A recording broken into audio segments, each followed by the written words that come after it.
السلام علیکم۔ آج کی اس ویڈیو میں ہم دیکھیں گے سوتے ہوئے اکثر لوگ خراٹے کیوں لیتے ہیں۔ خراٹے لیتے ہوئے جو آواز پیدا ہوتی ہے وہ یوزلی ہمارے ریسپیریٹری سسٹم میں کسی پرابلم کی وجہ سے ہو سکتی ہے۔ ہمارے ریسپیریٹری سسٹم میں کوئی پرابلم آتی ہے جس کی وجہ سے یہ خراٹوں کی آواز آتی ہے۔ جب ہم سانس لینے کے لیے ہوا اپنے منہ کے ذریعے اندر لے کے جاتے ہیں تو ہوا ہمارے منہ سے ہوتے ہوئے سانس کی نالی سے گزرتے ہوئے ہمارے لنگز میں چلے جاتی ہے۔ جب ہم جاگ رہے ہوتے ہیں تب ہمیں خراٹے نہیں آتے۔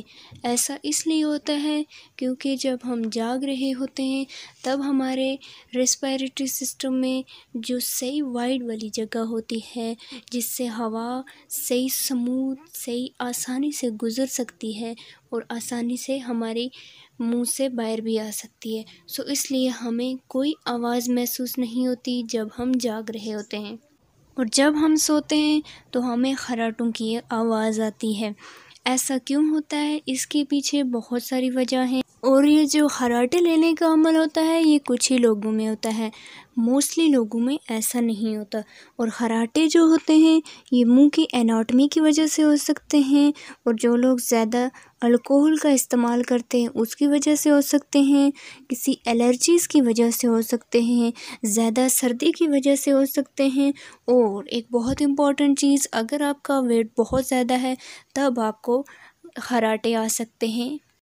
ایک بندہ جس کا ویٹ بہت زیادہ ہے اس میں یوویلا کی جو گروتھ ہوتی ہے وہ بہت زیادہ ہوتی ہے، اور جیسے ہی وہ رات کو سوتا ہے تو اس کی سانس کی نالی میں رکاوٹ کی وجہ سے خراٹوں کی آواز پیدا ہوتی ہے، کیونکہ جو ہوا ہمارے منہ کے ذریعے اور ریسپیریٹری ٹریک کے ذریعے پھیپھڑوں میں جاتی ہے اور پھر وہاں سے واپس آتی ہے تو ہمارے جو یوویلا ہوتا ہے اس کے ساتھ ٹکراتی ہے وہ آواز جاتے ہوئے، جس میں بہت زیادہ رکاوٹ کی وجہ سے ہوتے ہیں۔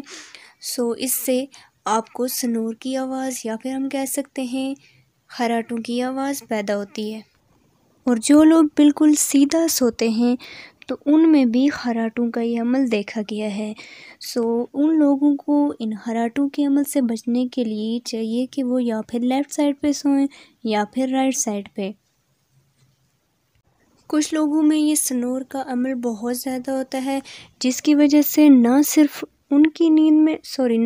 دوسروں کی نیند میں ڈسٹربنس ہوتی ہے بلکہ ان کی خود کی نیند بھی اس سے ڈسٹرب ہوتی ہے، اور کچھ لوگوں میں یہ بہت زیادہ سویر ہو جاتا ہے جس کی وجہ سے وہ پراپر سلیپنگ نہیں کر سکتے، اور یہ جب بہت زیادہ سویر ہو جاتا ہے تو یہ ارلی کنڈیشن ہوتی ہے ڈیتھ کی پیشنٹ کی۔